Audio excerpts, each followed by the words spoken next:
we spoke about this, I think, yesterday, but there is increasing reason to believe that people in the administration have increasing reason to believe that Donald Trump is losing it. Now, we've gotten these reports from time to time, and maybe this is the way it's going to go. There's going to be a roller coaster quality to this. There'll be an ebb and flow. Sort of probably like, in your daily lives. Sometimes things are good and sometimes things are bad. Sometimes the president is on the brink of some type of breakdown, and sometimes he's just a horrible human being. But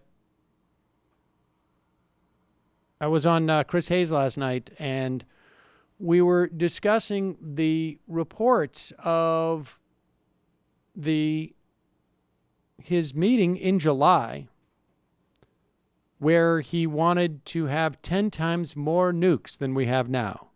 And it was based upon a graph that he was shown. Because remember, they have to show him pictures for just about everything. A graph that showed our nuclear stockpile was at its lowest ebb since the Cold War.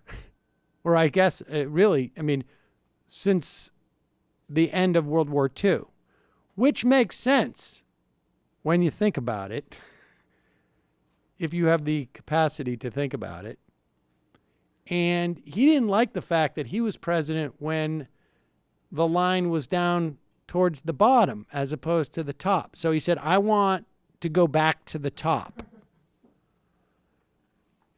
And this is the meeting after which Rex Tillerson said, the president is an effing moron, which now seems rather understated.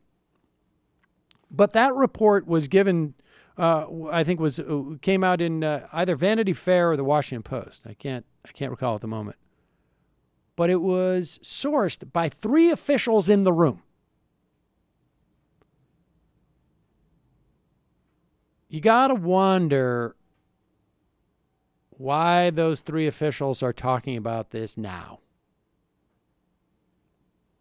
And I don't know if it was, it's possible. We don't know who was in that room.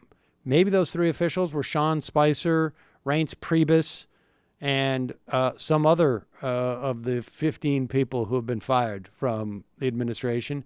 And this has nothing to do with where they're at right now, where the president's at right now. Or maybe it's people who are around the president now and are very concerned about what's going on with the president.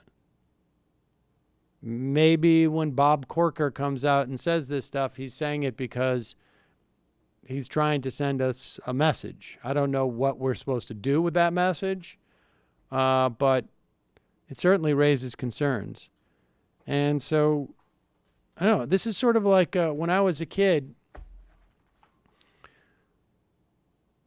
when there was the Iranian embassy hostage crisis, and Ted Koppel started his show at I think it was like 11 o'clock at night, and it was supposed to be, it ultimately became Nightline, but when it was first started, it was just day 1 of the Iranian hostage crisis, and I think it went to day 512. I don't remember, but every night that was what the title of the show was, day 2 of the Iranian hostage crisis.